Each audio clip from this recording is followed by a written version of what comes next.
Folks, it's fair to say one of the most devastating words anyone can hear, and it's not hyperbole, is cancer. We're moving quickly because we know all families touched by cancers are in a race against time.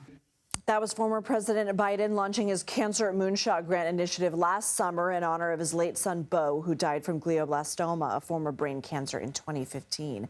Now the former president is fighting cancer himself. As we've been reporting, former President Biden's office announced Sunday that the 82-year-old has an aggressive form of prostate cancer, which has spread to his bones. Reporters asked President Trump about Biden's diagnosis in the Oval Office Monday afternoon. I think it's very sad, actually. I'm surprised that it wasn't, the public wasn't notified a long time ago. Look, it's a very, very sad situation, and I feel very badly about it.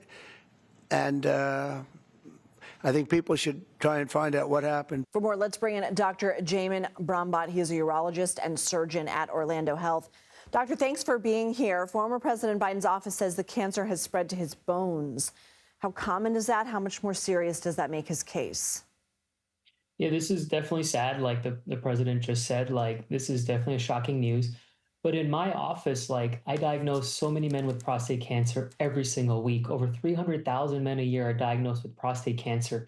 But very few of them actually have what former President Biden had, which is the high-risk cancer that had already gone to the bones. Only about 5 or 7% of the diagnoses are just like what President Biden has.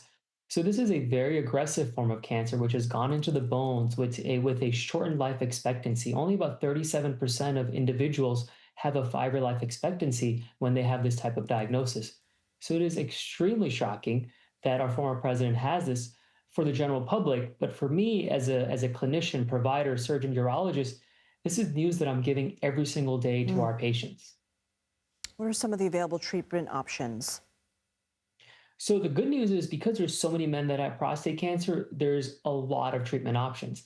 The best news we heard from his statement was, yes, this had spread to the bones, but at the same time, it was hormone sensitive, which means he's open to every single treatment option. Now, things like surgery and radiation are not an option for him. Those are really for patients who have localized cancer where the cancer can be cured. But what we're going to try to do, I'm not his urologist, but what his medical team is going to try to do is control the cancer. And that can be done with hormone androgen deprivation therapy. It can be done with corticosteroids. It can be done with immunotherapy. There's several different options that can be given by IV or even by mouth to help control the cancer. How can men stay more vigilant when it comes to their prostate health? What are some of the biggest risk factors?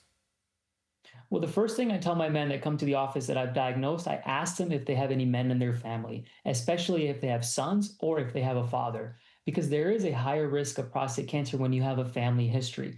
So we ask them to get screened earlier. The other thing I would really recommend that all men out there make sure that they're getting their PSA testing done at least once a year. And if they are, great. But if the number's fine, but if you start having symptoms like Senator Biden did, go ahead and get an evaluation. Go ahead and see your primary care doctor or go see a urologist like us, because sometimes these early warning signs may not be found in these routine screening tests. It may be found, just like what we hear from Senator Biden, it may be more of a change in urination that may have led to this path where the cancer was diagnosed. Dr. Jamin Brahmbhatt, thank you. Thank you.